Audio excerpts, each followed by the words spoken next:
إن الحمد لله نحمده ونستعينه ونستغفره ونؤمن به ونتوكل عليه ونعوذ بالله من شرور أنفسنا ومن سيئات أعمالنا من يهده الله فلا مضل له ومن يضلل فلا هادي له وأشهد أن لا إله إلا الله وحده لا شريك له وأشهد أن محمدا عبده ورسوله يا أيها الذين آمنوا اتقوا الله حق تقاته ولا تموتن إلا وأنتم مسلمون يا أيها الناس اتقوا ربكم الذي خلقكم من نفس واحدة وخلق منها زوجها وبث منهما رجالا كثيرا ونساء واتقوا الله الذي تساءلون به والأرحام إن الله كان عليكم رقيبا يا أيها الذين آمنوا اتقوا الله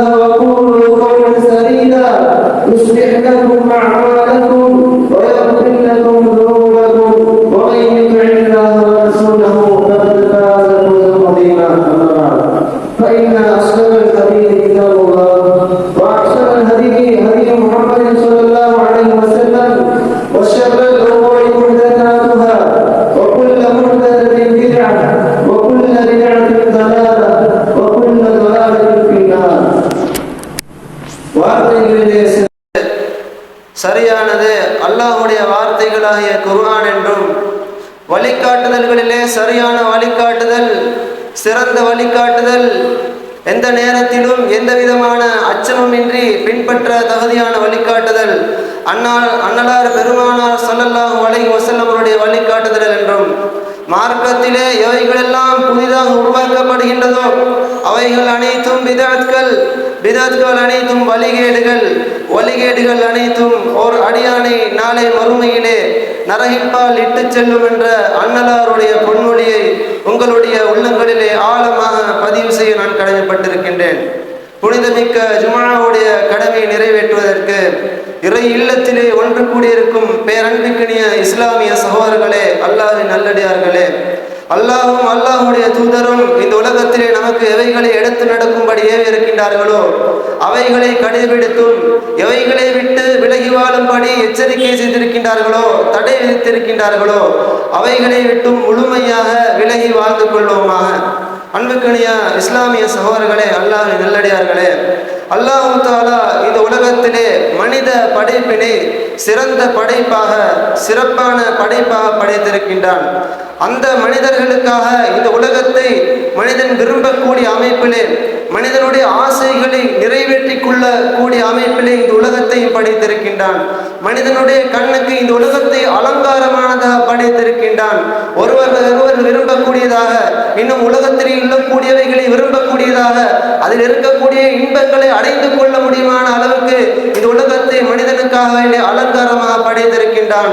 அல்லாஹ் தஆலா தன்னுடைய திருமறையிலே கூறுகின்றான், زُيِّنَ لِلنَّاسِ حُبُّ الشَّهَوَاتِ مِنَ النِّسَاءِ وَالْبَنِينَ. ஆண்கள் பெண்களிலிருந்து அலங்காரம் ஊட்டக்கூடியவைகளை, ஆசையூட்டக்கூடியவைகளை நேசிப்பது மனிதர்களுக்கு அலங்கரித்து காட்டப்பட்டுள்ளது.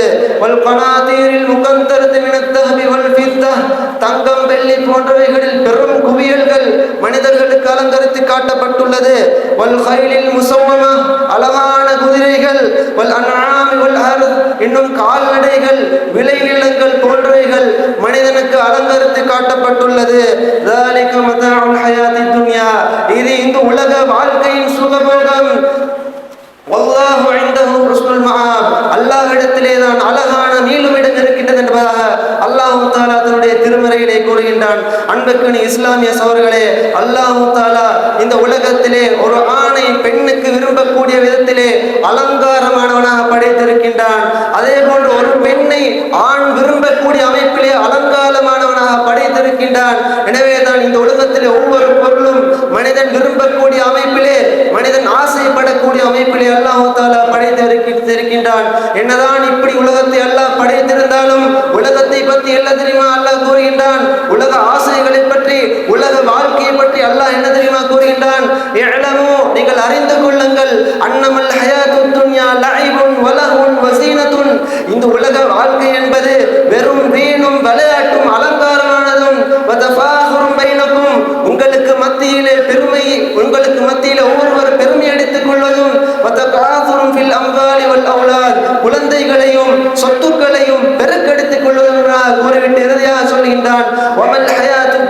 இல்லா மத்தாஉல் குரூர். இந்த உலக வாழ்க்கை அற்பமான ஏமாற்றம் தரக்கூடிய இன்பத்தை தவிர வேற ஒன்றும் இல்லை என்பதாக கூறுகின்றான். அன்புக்கு நீ இஸ்லாமிய சகோதரர்களே, இந்த உலகத்தை அல்லாஹ் தஆலா அலங்காரமானதாக படைத்திருந்தாலும் எல்லாம் வீணானது, விளையாட்டுத்தனமானது, நிரந்தரமற்ற இன்பம் என்பதாக கூறுகின்றான். இந்த உலகத்திலே தான் மனிதன் காசு பணம் சம்பாதித்து பட்டம் பதவி கிடைத்தவுடன் பெருமை அடித்து தருகின்றான். காசு பணம் சம்பாதிக்க வேண்டும் என்பதற்காக வேண்டி வியாபாரத்திலே மோசடி செய்கின்றான், களவெடுக்கின்றான், பொய் பேசுகின்றான். அது மட்டுமல்ல, ஒவ்வொரு மனிதனுக்கு மத்தியிலே புறம் பேசி தருகின்றார்கள். ஏன்? இந்த உலகத்திலே அவன் இன்பம் அடைய வேண்டும் என்பதற்காக வேண்டி, சந்தோஷம் அடைய வேண்டும் என்பதற்காக வேண்டி.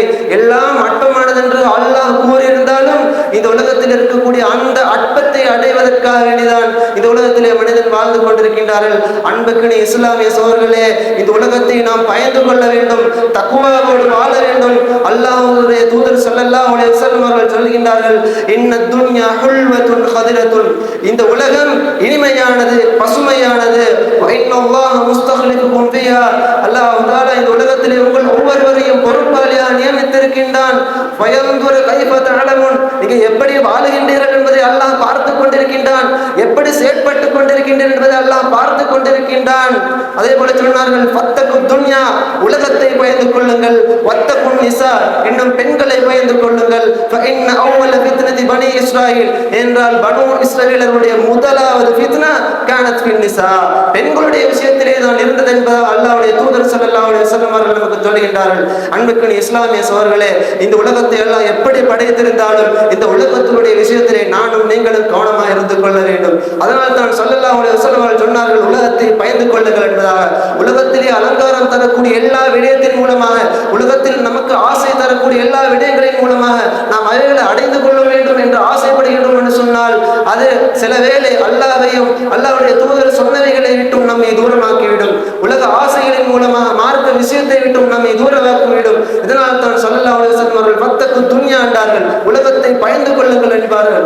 தக்வாவோடு வாழ வேண்டும், அல்லாஹ்வை பயந்து வாழ வேண்டும் என்பதை அடிக்கடி நபிகள் நாயகம் ஸல்லல்லாஹு அலைஹி வஸல்லம் அவர்கள் நமக்கு வெளிப்படுத்திக் கொண்டே இருந்தார்கள், எச்சரிக்கை செய்து கொண்டே இருந்தார்கள். அன்புக்கு இஸ்லாமிய சகோதரர்களே, இந்த உலகத்திலே ஒவ்வொரு மனிதனுக்கும் ஆசைகள் வரத்தான் செய்யும்.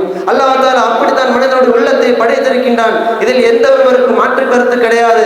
ஆனாலும் அந்த ஆசை தான் உலகமாக இருந்துவிடக் கூடாது, வாழ்க்கையாக இருந்து கூறக்கூடாது. உண்மையான குறிக்கோள் மறுமையாக இருக்க வேண்டும், சொர்க்கத்தின் ஆசைகளை அடைய வேண்டும் என்பதாக இருக்க வேண்டும். அன்பார்ந்த இஸ்லாமிய சகோதரர்களே, இந்த உலகத்திலே மனிதனுக்கு நிறைய ஆசைகள் வரும், உள்ளத்திலே பலவிதமான ஆசைகள் வரும். எந்த அளவுக்கு ஆசைகள் வரும் என்று சொன்னால் அல்லாஹ்வுடைய தூதர் ஸல்லல்லாஹு அலைஹி வஸல்லம் அவர்கள் சொல்லுகிறார்கள், லவ் கான லிப்னி ஆதம வாதியானி மின் மாலின், ஆதமுடைய மகனுக்கு 2 ஓடை அளவு சொத்து இருந்தாலும் லபதகி வாதியன் தாலிதன், 3வது ஓடைக்கும் ஆசைப்படுவான்.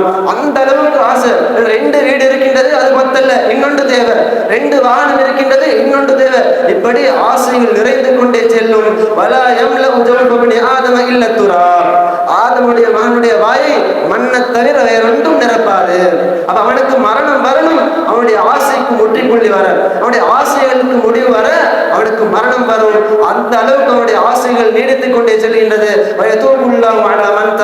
யார் அல்லாஹ்விடத்திலே தௌபா கேட்கின்றாரோ அவரை அல்லாஹ் மன்னிக்கின்றான் என்பதாக அல்லாஹ்வுடைய தூதர் ஸல்லல்லாஹு அலைஹி வஸல்லம் அவர்கள் சொல்கின்றார்கள். இந்த அளவுக்கு மனிதனுடைய ஆசைகள் நிரம்பி காணப்படுகின்றது. அன்புக்கு இஸ்லாமிய சகோதரர்களே, இந்த ஆசைகளுக்காக வேண்டி, இந்த இன்பங்களுக்காக வேண்டி மனிதன் மார்க்க விஷயத்தை விட்டும் தூரமாகிக் கொண்டிருக்கின்றான். மார்க்க விஷயங்களை விட்டும் வணக்க வழிபாடுகளை விட்டும் தூரமாகிக் கொண்டிருக்கின்றான். பொருளாதாரத்தை திரட்ட வேண்டும், காசு பணம் சம்பாதிக்க வேண்டும் என்பதற்காக வேண்டி மார்க்க விஷயங்களை பற்றி கவனம் கிடையாது. நமக்கெல்லாம் தெரியும், நமக்கு 5 வேளை, ஒரு நாளைக்கு 5 வேளை தொழுவது கட்டாய கடமை என்று தெரியும். எந்த ஒரு மனிதனுக்கும் தொழாமல் இருக்க முடியாது என்று தெரியும். ஆனால் இன்று நாம் நிறைய பேரை பார்க்கின்றோம், இரவு பகலாக காசு பணம் சம்பாதிப்பார்கள், ஆனால் தொழ வர மாட்டார்கள். கடமையான தொழுகையை தொழாதவர்களாக பொருளாதாரத்தை திரட்டக்கூடிய காரியத்திலே ஈடுபட்டுக் கொண்டிருக்கின்றார்கள், இரவு பகலாக ஈடுபடுகின்றார்கள். ரமலானுடைய மாதம் வரும், நோன்பு நோக்க மாட்டார்கள். ஹஜ் கடமையாகும், ஹஜ் செய்ய மாட்டார்கள். ஜகாத் கடமையாகும், ஜகாத் கொடுக்க மாட்டார்கள். இப்படி வணக்க வழிபாடுகளை விட்டும் இந்த உலக ஆசைகள் தன்னை தூரப்படுத்திக் கொண்டிருக்கின்றது என்பதை அறியாமல் அந்த ஆசைக்கு கட்டுப்பட்டவர்களாக வாழ்ந்து கொண்டிருக்கின்றோம். அது மட்டுமல்ல, இன்னும் சில தந்தைமார்கள் இருக்கின்றார்கள், பிள்ளைகளை நல்லா படிக்க வைக்க வேண்டும், அவனை பணக்காரனாக ஆக்க வேண்டும், நிறைய சொத்துக்களுக்கு சொந்தக்காரன் ஆக்க வேண்டும் என்பதற்காக இன்ஜினியராகவும் லோயராகவும் வைத்தியனாகவும் ஆக்கின்றார்கள். மார்க்க படிப்பை கொடுப்பது கிடையாது. ஒரு தந்தை ஒரு பிள்ளையிடம், மகனே நான் மரணித்து விட்டால் எனக்காக வேண்டி அல்லாஹ்விடத்தில் என்ன துவா கேட்பாய் மகனே என்று கேட்டால் மகன் சொல்வான், அல்லாஹ் பாப்பாவே உங்களுக்காக வேண்டி அல்லாஹ்விடத்தில் நான் சொர்க்கத்தை கேட்பான் என்பான். இல்ல மகனே, அல்லாஹ்வுடைய தூதர் ஜனாசாவுடைய தொழுகையிலே ஒரு துவாவை ஓத சொல்லி தந்தார்களே, அந்த துவாவை சொல்லுமானே என்று கேட்டால் எத்தனை பிள்ளைகளுக்கு ஓத தெரியும்? முதல்ல தந்தைக்கு பாடம் இருக்கணுமே. தந்தைக்கு பாடம் கிடையாது, பிள்ளைக்கு பாடம் கிடையாது. சமுதாயம் எங்கே போய்கொண்டிருக்கின்றது? மார்க்கத்தை மறந்தவர்களாக, மார்க்கத்தை தெரியாதவர்களாக, தெரிந்திருந்தாலும் கடைபிடிக்காதவர்களாக உலக விஷயத்திலே பராமுகமாக இருக்கின்றோம். அன்புக்கு இஸ்லாமிய சகோதரர்களே, நாம் ஒரு கணமாவது சிந்தித்து பார்த்திருக்கின்றோமா? தொழாமல், நோன்பு நோக்காமல், ஹஜ் செய்யாமல், ஸகாத் கொடுக்காமல், கடமையானவைகளை செய்யாமல் இருக்கின்றோம். அல்லாஹ் நாளே மறுமையிலே ஏன் தொழவில்லை என்று கேட்டால் என்ன பதில் சொல்ல போகின்றோம்? நாம் ஒரு கணமாவது சிந்தித்து பார்த்திருக்கின்றோமா? தயார்படுத்தி இருக்கின்றோமா நம்மை? அன்பார்ந்தவர்களே, நாம் ஒவ்வொருவரும் விழிப்போடு இருந்து கொள்ள வேண்டும். இப்படி மனிதனுடைய ஆசை மார்க்க விஷயங்களை விட்டு தூரப்படுத்திக் கொண்டிருக்கின்றது. மேலும் ஸல்லல்லாஹு அலைஹி வஸல்லம் அவர்கள் ஒரு வயோதிபனுடைய ஆசைகளை பற்றி சொல்கின்றார்கள். ஒரு வயோதிபனுடைய நிலைமையை பற்றி சொல்கின்றார்கள். எதளவு கொண்டு சொன்னால், கல்பு ஷைஹி ஷாபுன் அலா பித்னத்தைன், ஒரு வயோதிபன் இரண்டு விஷயங்களை நேசிப்பதில் இளமையாக இருக்கின்றான். ஒன்று தூல் ஹயா, நீண்ட காலம் வாழணும். மரண தருவாயில் இருப்பான், அடுத்த படுக்கையில் இருப்பான், வயோதிபத்தில் இருக்கின்றான், இன்னும் வாழணும் என்ற ஆசை. அடுத்தது வஹுப்புல் மால், இன்னும் சொத்துக்கள் தேவை, இன்னும் சொத்தை நேசிக்கக்கூடிய ஆசை. அந்த அளவுக்கு ஒரு வயோதிபனாக இருந்தாலும் அவனுக்கு ஆசைகள் நிறைந்து காணப்படுகின்றது. இரண்டு மூன்று வீடுகளுக்கு சொந்தக்காரன், ஆனால் வீட்டிலே இருக்க முடியாது, படுத்த படுக்கையிலே வைத்தியசாலையில் இருப்பான். ஆனாலும் வாழணும் என்ற ஆசை, ஆனாலும் சொத்துக்கு ஆசை. அந்த அளவுக்கு ஒரு மனிதனுக்கு ஆசை நிறைந்து காணப்படுகின்றது. அன்புக்கு இஸ்லாமிய சகோதரர்களே, காசு பணத்தை எல்லாம் நாடியவருக்கு கொடுப்பான், நாடியவருக்கு கொடுக்க மாட்டான். அதன் மூலம் சொத்து செல்வங்களை எல்லாம் தந்து விட்டான் என்பதற்காக வேண்டி பெருமையை எடுத்து திருவக்கூடாது, ஆம்பாகம் பிடித்தவர்களாக மாறிவிடக் கூடாது. கொடுக்கவில்லை, தரவில்லை என்பதற்காக வேண்டி பொறுமை இழந்து விடவும் கூடாது. அல்லாஹ்வுடைய தூதர் ஸல்லல்லாஹு அலைஹி வஸல்லம் சொன்னார்கள், யப்சுத்து ரிஸ்க லிமன் யஷாஉ வ யக்திரு அலைஹி, அல்லாஹ் நாடியவருக்கு சொத்து செல்வங்களை விசாலப்படுத்தி விரித்தி குவித்து விடுவான், நாடியவனுக்கு குறைத்து விடுவான், நெருக்கடியாக்கி விடுவான். அன்புக்கு இஸ்லாமிய சகோதரர்களே, அல்லாஹ் சொத்து செல்வங்களை, ரிஸ்களை, வாழ்வாதாரத்தை நாடியவருக்கு கொடுப்பான். அதில் எந்த விதிவிலக்கும் கிடையாது. கிடைத்தவுடன் பெருமை வந்து விடக்கூடாது, மற்ற மனிதர்களை மதிக்க வேண்டும். அதே போன்று மார்க்க விஷயத்தில் கரிசனை செலுத்த வேண்டும். தரையில்லை என்பதற்காக வேண்டி அல்லாஹ் எனக்கு தரவில்லையே என்று அதற்காக வேண்டியும் நான் மார்க்க விஷயத்தில் பொறுப்பொருளாக இருந்து விடக்கூடாது.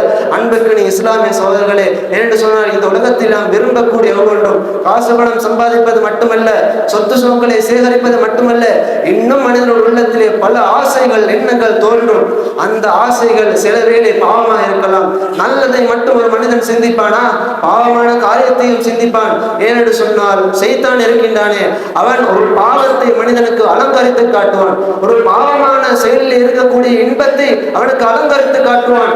அதை செய்ய வேண்டும் என்ற மனது ஆசையை அவன் தூண்டுவான். எனவே ஒரு மனிதன் பாவத்தின் பக்கம் விரைந்து செல்வான். இதனால் தான் அல்லாஹ்வுடைய தூதர் ஸல்லல்லாஹு அலைஹி வஸல்லம் அவர்கள் சொன்னார்கள், ஹுஜ்பத்தின் நார் பிஷஹவாத், மனோ இச்சைகளால் நரகம் சூழப்பட்டிருக்கின்றது. எனவே மனம் விரும்பக்கூடியவர்கள் நம்மை நரகத்தில் கொண்டு போய் சேர்த்துவிடும்.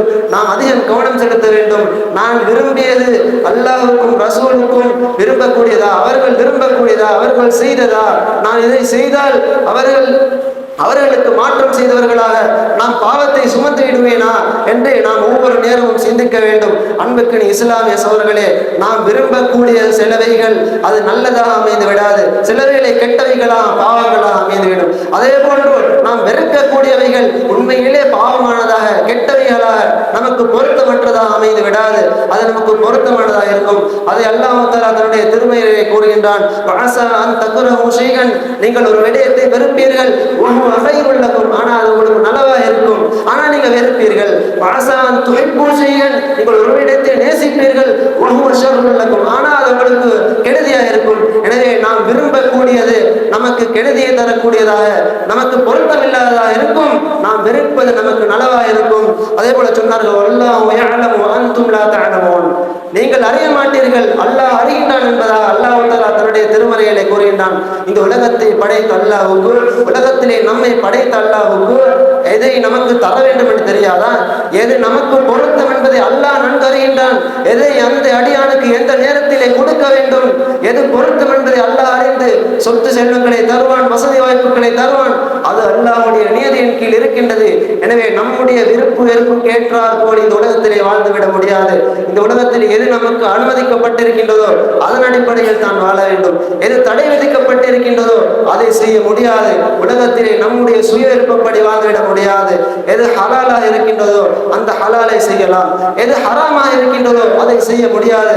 அதனால் தான் ஸல்லல்லாஹு அலைஹி வஸல்லம் அவர்கள் சொன்னார்கள், அத்துன்யா சிஜ்னுல் முஃமின் வ ஜன்னத்துல் காஃபிர். இந்த உலகம் முஃமின்களுக்கு சிறைச்சாலை, காஃபிர்களுக்கு தான் சொர்க்கம் என்று சொன்னார்கள். ஒரு முஃமினை பொறுத்தவரையில் அல்லாஹ்வையும் ரசூலையும் இன்னும் ஈமான் கொள்ள வேண்டிய விஷயங்கள் எல்லாம் ஈமான் கொண்ட ஒரு முஃமினுக்கு இந்த உலகத்திலே விரும்பியதை கொண்டு வாழ்ந்துவிட முடியாது. அவன் ஹலால் ஹராம் என்ற அந்த சட்டத்தை பின்பற்றி அதற்கிணங்க அந்த நிபந்தனைகள் உட்பட்டு தான் இந்த உலகத்திலே வாழ வேண்டும். ஆனால் காபிர்களுக்கு அந்த நிபந்தனை கிடையாது. விரும்பியதை போன்று இந்த உலகத்திலே வாழ்ந்து விடலாம். அதை பற்றி இந்த உலகத்திலே அவர்களுக்கு எந்த ஒரு பிரச்சனையும் கிடையாது. நாளை மறுமையிலே அல்லாஹ் அவர்களை பிடித்துக் கொள்வான். அன்புக்கணி இஸ்லாமிய சகோதரர்களே, உலக ஆசையா சுவர்க்க ஆசையா என்று வருகின்ற நேரத்திலே உலகத்திலே இருக்கக்கூடிய எந்த ஒரு ஆசையும் நிரந்தரம் கிடையாது. எந்த ஒரு ஆசையும் வெற்றிகரமானது கிடையாது. எந்த ஒரு ஆசையும் முழுமையானது கிடையாது. அந்த ஆசையை அடைந்து கொள்வதற்காக வேண்டி நாம் போட்டி போட்டுக் கொண்டு இருக்கின்றோம். சொர்க்கத்தில் இருக்கக்கூடிய ஆசை தான் நிரந்தரமானது என்று நமக்கு தெரியும்.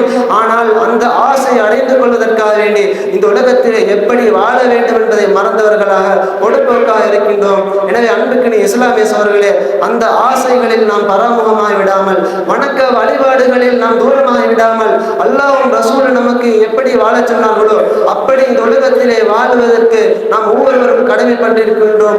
மார்க்க விஷயம், நம்முடைய பொருளாதாரம் திரட்டக்கூடிய விஷயத்தில் நம்மை விட்டு தூரப்படுத்திவிடக் கூடாது. பொருளாதாரத்தை திரட்டுவதற்கு இஸ்லாத்திலே அல்லாஹ் அனுமதித்திருக்கின்றான். எந்த ஒரு மனிதனுக்கும் பொருளாதாரத்தை திரட்ட தேவையில்லை, காசு பணம் சம்பாதிக்க தேவையில்லை என்று சொல்ல முடியாது. ஆனால் மார்க்கத்தை நாம் விட்டு தூரமாகிவிடக் கூடாது. பொருளாதாரம் சம்பாதிக்கின்ற என்று வருகின்ற நேரத்திலே மார்க்க விஷயத்தை விட்டு தூரமாகிவிடுவதுதான் மிகப்பெரிய தப்பாக இருந்து கொண்டிருக்கின்றது. எனவே நாளை மறுமையிலே சுவர்க்கத்தை அடைவதற்கு, சுவர்க்க ஆசையை, அந்த முழுமையான ஆசையை அடைவதற்கு இந்த உலகத்திலே எப்படி வாழ வேண்டும் என்பதை அல்லாஹ்வுடைய தூதர் ஸல்லல்லாஹு அலைஹி வஸல்லம் அவர்கள் நமக்கு சொல்லித் தந்தார்கள், வாழ்ந்து காட்டியிருக்கின்றார்கள். எனவே அந்த விஷயத்தை நாம் அடுத்த கட்டமாக பார்ப்போம். வாஹிரு தஅவானா அல்ஹம்துலில்லாஹி ரப்பில் ஆலமீன்.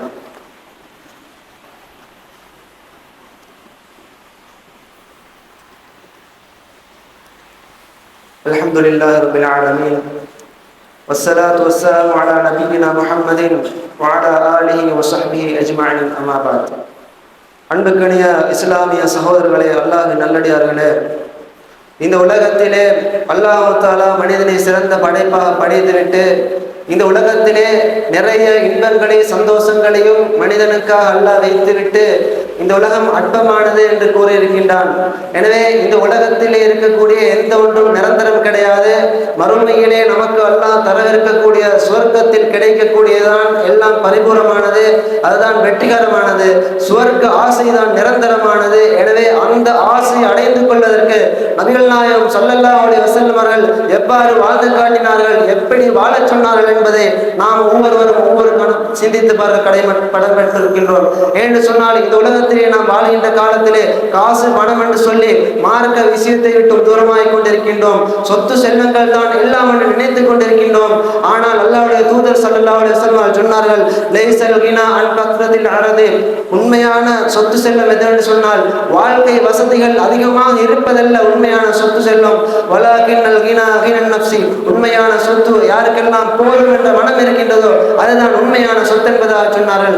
எனவே அல்லாஹ் தஆலா நமக்கு எவைகளை தந்து இருக்கின்றானோ அவைகளை கொண்டு நாம் போதுமாக்கிக் கொள்ள வேண்டும். அல்லாஹ் நமக்கு எதை பொருத்தம் என்று கருதுகின்றானோ அவைகளை தான் தருவான். எனவே போதும் என்ற மனப்பாங்கு நம்மிடத்திலே வர வேண்டும். மற்றவர்களை பார்க்க கூடாது, நம்மை விட மேலானவர்களை பார்க்க கூடாது. ஸல்லல்லாஹு அலைஹி வஸல்லம் சொன்னார்கள், இதா நதர அஹதுக்கும் இலா மன் ஃபுத்தில அலைஹி ஃபில் மாலி வல் கல்கி. உங்களை விட தோற்றத்தில, செல்வத்தில உங்களை விட ஒருவர் சிறப்பிக்கப்பட்டிருந்தால் அவரை பார்க்க கூடாது. அவரை விட யாரு தரத்தில் குறைவாக கீழால் இருக்கின்றாரோ அவரை பார்க்கட்டும் என்பதாக ஸல்லல்லாஹு அலைஹி வஸல்லம் சொன்னார்கள். எனவே இந்த உலகத்திலே நாம் மற்றவர்களை பார்த்து அவனிடத்தில் இவ்வளவு சொத்து இருக்கின்றது, செல்வம் இருக்கின்றது, இத்தனை வாகனம் இருக்கின்றது, நல்ல வசதியாக வாழுகின்றானே என்று நாம் பார்க்க கூடாது. என்னோடு வகுப்பிலே ஒன்றாக இருந்தவன், வறுமையில் இருந்தவன், ஏழ்மையில் இருந்தவன் இன்று நல்ல வசதி வாய்ப்போடு வாழ்கின்றான். சொந்த வீட்டு, சொந்த வாகனம் என்று நிறைய சொத்துக்களுக்கு சொந்தக்காரனாக இருக்கின்றான். ஆனால் இன்றைக்கு எனக்கு சொந்த வீடு கிடையாது, ஒரு வாகனம் கிடையாது என்று அவனை பார்க்க கூடாது. நம்மை விட யாரு கீழால் இருக்கின்றார்களோ அவரை பார்க்க வேண்டும். எனக்கு ஒரு வீடாவது இருக்கின்றது, வீடு வாசல் இல்லாத எத்தனை பேர் இருக்கின்றார்கள். ஒரு வாகனமாவது இருக்கின்றது, அதுவும் இல்லாத எத்தனை பேர் இருக்கின்றார்கள். நடந்து செல்லக்கூடிய இருக்கின்றார்கள் என்று மற்றவரை கீழால் உள்ளவர்களை பார்த்து நம்மை திருப்திப்படுத்திக் கொள்ள வேண்டும். அல்லாஹ்வுக்கு நன்றி செலுத்த வேண்டும். ஏன்னு சொன்னால் அல்லாஹ்வுடைய தூதர் ஸல்லல்லாஹு அலைஹி வஸல்லம் சொன்னார்கள், கது அஃப்லஹ, நிச்சயமாக வெற்றி பெற்று விட்டார். மன் அஸ்லம, யார் இஸ்லாத்துக்கு வந்து, யார் இஸ்லாத்தை ஏற்றுக்கொண்டு, வருசிக கஃபாஃபன் வகன்னஹு அல்லாஹு பிமா ஆதாஹு, தனக்கு அல்லாஹ் தஆலா வழங்கப்பட்ட ரிஸ்குகளை போதுமாக்கிக் கொண்டு, தனக்கு அல்லாஹ் தஆலா இந்த உலகத்திலே வழங்கியதை கொண்டு யாரெல்லாம் போதுமாக்கிக் கொள்கின்றாரோ அவர் வெற்றி பெற்று விட்டார் என்பதாக ஸல்லல்லாஹு அலைஹி வஸல்லம் சொல்லியிருந்தார்கள். எனவே அன்புக்குரிய இஸ்லாமிய சகோதரர்களே, அல்லாஹ் தஆலா நமக்கு எவைகளை தருகின்றானோ அவைகளை கொண்டு போதுமாக்கிக் கொள்ள வேண்டும். மற்றவர்களை பார்க்க கூடாது. மற்றவருக்கு அல்லாஹ் கொடுத்ததால் நமக்கு தரவில்லை என்பதால் நம்மை இழிவுபடுத்தவோ அவர்களை கண்ணியப்படுத்தவோ இல்லை. நமக்கு அல்லாஹ் நாடியதை தந்திருக்கின்றான், எனக்கு தந்திருப்பதை மற்றவனுக்கு கொடுக்கவில்லை என்று சொல்லி நம்மை திருப்திப்படுத்திக் கொள்ள வேண்டும். மேலும் ஸல்லல்லாஹு அலைஹி வஸல்லம் அவர்கள் இந்த உலகத்திலே வாழ்வதற்குண்டான வழிகளை சொல்லித் தருகின்றார்கள். ஏன் சுவர்க்கத்திலே வெற்றி பெற வேண்டும், சுவர்க்க ஆசை அடைந்து கொள்ள வேண்டும் என்பதற்காக இப்னு உமர் ரலியல்லாஹு அன்ஹு அறிவிக்கிறார்கள். அதாவது அவர் சொல்கிறார்கள், என்னுடைய தோளை பிடித்து நபி ஸல்லல்லாஹு அலைஹி வஸல்லம் அவர்கள் கூறினார்கள், குன் ஃபித் துன்யா கஅன்னக கரீபுன் அவ் ஆபிரு ஸபீல், இந்த உலகத்திலே நீ ஒரு அந்நியனை போன்று, ஒரு வழிபோக்கனை போன்று வாழ் என்பதாக நபிகள் நாயகம் ஸல்லல்லாஹு அலைஹி வஸல்லம் அவர்கள் என்னுடைய தோளை பிடித்து கூறினார்கள் என்பதாக இப்னு உமர் ரலியல்லாஹு அன்ஹு அறிவிக்கிறார்கள். அன்புக்குரிய இஸ்லாமிய சகோதரர்களே, இந்த உலகத்திலே ஒரு மனிதன் ஒரு பிரயாணம் ஒரு இடத்திற்கு சென்றால் அந்த இடத்திலே நிரந்தரமாக இருக்க செல்ல மாட்டான். ஒரு இடத்திற்கு நிரந்தரமாக ஒரு பிரயாணி போவானா? கிடையாது. ஏதோ ஒரு நாளில் தன்னுடைய தேவைகளை நிறைவேற்றிக் கொண்டு மீள தன்னுடைய சொந்த இடத்துக்கு வருவதை போன்றுதான் இந்த உலகத்திலே நாம் வந்திருக்கின்றோம். இந்த உலகத்திற்கு நாம் வந்திருக்கின்றோம். உலகத்திற்கு நாம் வந்த வேலைகளை, வந்த காரியங்களை முடித்துக் கொண்டு நாம் போகக்கூடிய இடத்திற்கு உண்டானதா இந்த உலகத்தை அமைத்துக் கொண்டு நாம் போகக்கூடிய தவணை வந்துவிட்டால் செல்வதற்கு தயாராக இருக்க வேண்டும். எனவே அன்புக்குரிய இஸ்லாமிய சகோதரர்களே, ஒரு பிரயாணியை கொண்டுதான் இந்த உலகத்திலே நாம் வாழ வேண்டும் என்ற சிந்தனை நம் ஒவ்வொருவருடைய உள்ளத்திலேயும் இருக்க வேண்டும். அதே போன்று ஸல்லல்லாஹு அலைஹி வஸல்லம் அவர்கள் சொன்னார்கள், இஸ்ஹது ஃபி துன்யா யுஹிப்பக்கல்லாஹ், இந்த உலகத்திலே நீ தேவையற்றவனாக பற்றற்றவனாக வாழ, அல்லாஹ் உன்னை நேசிப்பான். வஸ்ஹத் ஃபீமா இன்தன் நாஸி, மனிதர்களுடைய விஷயத்திலே உலகத்திலே நீ தேவையற்றவனாக வாழ, யுஹிப்பக்கன் நாஸ் என்பதாக அல்லாஹ் தஆலா சொல்லி அல்லாஹ்வுடைய தூதர் ஸல்லல்லாஹு அலைஹி வஸல்லம் கற்றுத் தருகின்றார்கள். இப்படி நாம் இந்த உலகத்திலே தேவையற்றவர்களாக, மனிதர்களுடைய விஷயத்திலே தேவையற்றவர்களாக வாழ்ந்தோம் என்று சொன்னால் அல்லாஹ்வும் நம்மை நேசிப்பார்கள், மனிதர்களும் நம்மை நேசிப்பார்கள். அன்புக்குரிய இஸ்லாமிய சகோதரர்களே, மற்ற மனிதர்களுடைய தேவை எதிர்பார்த்தவர்களாக, மற்ற மனிதர்களுடைய சொத்து தேவை, பணம் தேவை, காசு தேவை என்று அவர்களுடைய தேவைக்கு அடிமைப்பட்டவர்களாக இந்த உலகத்திலே வாழ்ந்துவிடாமல் அல்லாஹ் நமக்கு தந்தவைகளை கொண்டு போதுமாக்கி கொண்டு எது நமக்கு வழங்கப்பட்டிருக்கின்றதோ அதில் திருப்தி கண்டு கொண்டு இந்த உலகத்திலே நாம் வாழ வேண்டும். எனவே இந்த உலகத்தில் இருக்கக்கூடிய ஆசைகள் அற்பமானது. இந்த உலகத்திலே நாம் நபிகள் நாயகம் ஸல்லல்லாஹு அலைஹி வஸல்லம் அவர்கள் சொன்ன அடிப்படையிலே வாழ்ந்தோம் என்று சொன்னால் நிரந்தரமான, உண்மையான, வெற்றிகரமான ஆசையை சொர்க்கத்தில் அடைந்து கொள்ளலாம். எனவே நாம் எவைகளை கேட்டோமோ அவைகளை கொண்டு நம்முடைய வாழ்க்கையில பயன்பெறுவதற்கு வல்ல ரப்புல் ஆலமீன் எனக்கும் உங்களுக்கும் அருள்புரியவனாக. இன்னும் நம்முடைய பெற்றோர்மார்கள், ஆசிரியர்மார்கள், உஸ்தாத்மார்கள், இன்னும் எங்கே எல்லாம் முஸ்லிம்கள் கஷ்டப்பட்டு கொண்டிருக்கின்றார்களோ, குறிப்பாக பலஸ்தீனிலே கஷ்டப்பட்டு கொண்டிருக்கக்கூடிய முஸ்லிம்களுடைய பாவங்களை எல்லாம் மன்னித்து மேலான ஜன்னத்துல் ஃபிர்தௌஸ் என்ற சொர்க்கத்திலே நம் அனைவரும் ஒன்று சேர்த்தருள்வாயாக. சுப்ஹான ரப்பிக ரப்பில் இஸ்ஸத்தி அம்மா யசிஃபூன் வ ஸலாமுன் அலல் முர்ஸலீன் வல்ஹம்துலில்லாஹி ரப்பில் ஆலமீன்.